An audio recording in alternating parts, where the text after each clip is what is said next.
Hello there. The truth of it is that a true, clean Brexit was always only ever going to be achieved through true grit.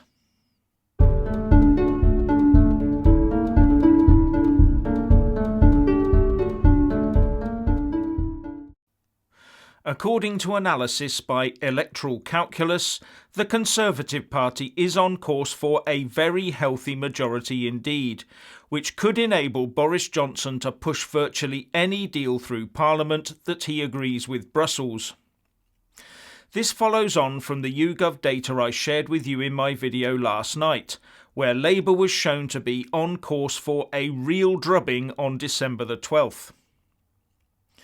As you can see from this graph showing the Electoral Calculus data, the Conservative Party could be on course to take 38.2% of the vote, which could give Boris Johnson 373 seats, with Labour in a distant second place on 27.2% of the vote and just 182 seats.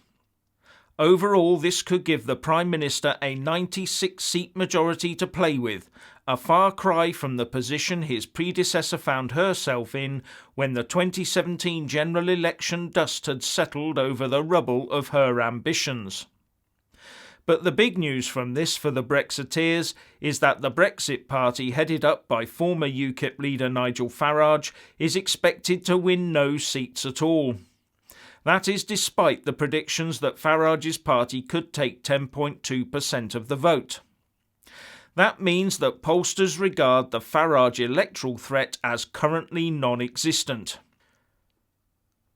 So despite only having 6 weeks and a Christmas recess in the way between Election Day and Brexit Day, with this result the Prime Minister could well force the currently agreed Brexit treaty through both Houses of Parliament and have all the relevant statutes in place for the new 31st of January exit day date. Now, as you all well know, there have been some serious issues about this Boris Treaty raised by the Brexit Party leader Nigel Farage, which throws severe doubt on that offering being the real deal Brexit. So unless Team Boris can very clearly refute to doubters every one of Farage's claims, then the Brexit Party now has no real choice other than to show true grit and go for broke.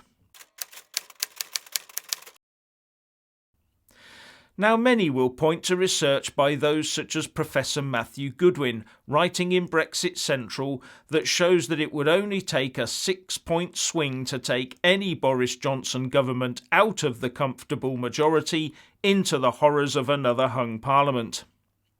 And that could be caused by a combination of an upturn in Labour's fortunes, coupled with the possibility that Farage might start to make inroads with his message. But in his article, Professor Goodwin starts off from a less favourable position, of Boris winning 357 seats, giving him a majority of 64, not the 96 that Electoral Calculus is showing. And also bear in mind that the evidence now is that Corbyn's crowd is dropping in the polls day by day. The assumption, though, seems to be that the Brexit Party will be drawing the sting out of the Tory vote, so handing more electoral oomph to the opposition.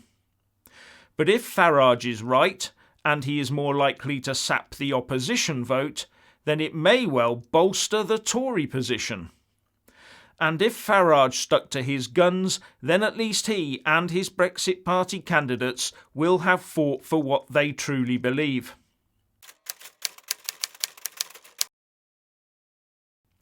But The Sun reports that Farage is coming under increasing pressure from his donors and even some of his own candidates to stand his team down and just back the Tory party.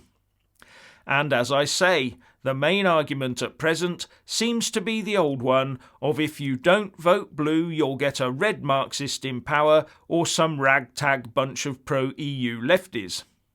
That's the good old two-party state fear-mongering continuing to apply its relentless pressure on us.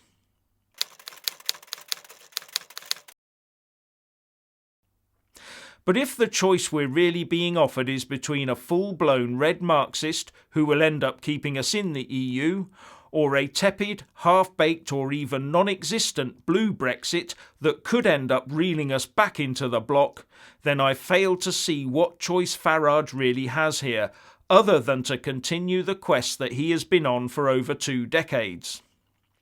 And I'll point you to an article in The Telegraph written by Brexit Party MEP Matthew Patton, where he gives 3 reasons why Nigel Farage is right not to be convinced by Boris Johnson's Brexit deal. In his piece, Patton says he has worked with both Boris and Nigel and that both are great communicators. And he says, their dispute about what Brexit really means and the best way to deliver it is at the heart of the general election. Boris is banking on the nation's exhaustion with the Brexit debate and our notoriously short political memories. He's asking us to trust him to just get it done. We've forgotten his promises to never put a border down the Irish Sea, not to prorogue Parliament, and to leave by the 31st of October. Nigel Farage, on the other hand, has turned into the local bank manager. He's insisting that the devil is in the detail and we need to understand what we are signing up to. For him, we are either completely out or completely in. There's no fence to sit on. It's a binary choice, and like Theresa May's deal, Boris's is the worst of both worlds. And the 3 reasons he puts for ditching the Boris deal? The first is that it does not allow us to take back our sovereignty. Secondly, we may, as a result of this treaty, never be able to make our own international trade deals. And thirdly, we will be paying into the Brussels coffers for many, many years. And he sums up by saying, what that means is that there's no chance at all that Boris's deal gets it done. Rather, just like getting a temporary filling from the dentist for a really bad toothache, you know the infection is still there, the pain is going to start all over again, and you need another appointment soon to sort it out properly. And with doubts like this in play, Nigel Farage must continue to campaign for a true Brexit. And I reiterate, that will take true grit to go for that true Brexit, in the face of those calling for him to pull back, which include his old comrades in arms Aaron Banks and Andy Wigmore.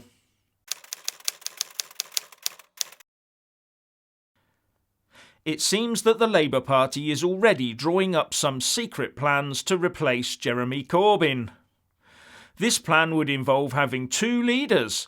One would be from a pro-Remain constituency and the other from a pro-Leave constituency, with the idea of this being it will bring their party together. But as Tory Brexiteer MP Mark Francois said, many of us have been saying for years that Labour are utterly two-faced on Brexit. This would just make it official. And I would call it a very desperate move indeed. Now, before the final news items, I want to say thank you to my viewers and subscribers and especially my donors, and you can find a link to Patreon and other donation services in the descriptions box and first pinned comment below. I'm also informed that YouTube doesn't always notify you when I put up new content, so for more political and Brexit insights it's easier to just check out my channel every evening. So the Labour Party is using Facebook ads in marginal seats to try and convince people that if they vote for the Lib Dems instead of the Reds, they'll end up with the Tories and Brexit. And The Independent reports that the move comes after criticism of tactical voting websites for recommending voters to back the Lib Dems in tight Labour-Tory races. Labour supporters on social media claimed that the advice might hand the seats to Tories by splitting the Remain vote, making Brexit more likely. And one of those adverts targeted at 25 to 34-year-olds in England, Scotland and Wales said, "A vote for the Lib Dems gets you Brexit. Labour will give the people the final say. It's time for real change." How on earth can you get real change if you keep voting the same old way? Yes, it is time for change, but what that means is it's time to change your vote. Now, can we really get the Boris Brexit Treaty done by the 31st of January as the PM claims? Should be a question everyone is asking. And an article on the Hansard Society website that originally appeared in the Times Red Box asks that very question, saying, holding a general election only 6 weeks before the new end January Brexit deadline, and with a recess to fit in too, could mean the new Parliament facing a tight timetable. The challenge will be especially great for MPs elected for the first time on the 12th of December. And it outlines the various time-sapping problems after Parliament reconvenes on the 16th of December. The first being the 3 days it takes to swear in 650 MPs. And apart from Christmas, they still have the Queen's speech to fit in, and that takes maybe 5 or 6 days. Then there's the passage through Parliament of the all-important Withdrawal Agreement Bill that has to be in place in UK law prior to any Boris Brexit deal treaty being ratified. Now, the Tories are hoping that Boris will get a sufficient majority to allow him to ram that deal through to royal assent. But if time does become too tight in those remaining 3 to 4 weeks, just ask yourself the question, would Boris go back to Brussels to request another Article 50 extension to get his deal through, while remembering it has been claimed that a promise to take no deal off the table might appear in the Tory manifesto? Would that sway your vote one way or the other? Anyway, what do you think? And if you've enjoyed this video, don't keep it to yourself. Please share and comment. And thank you for watching.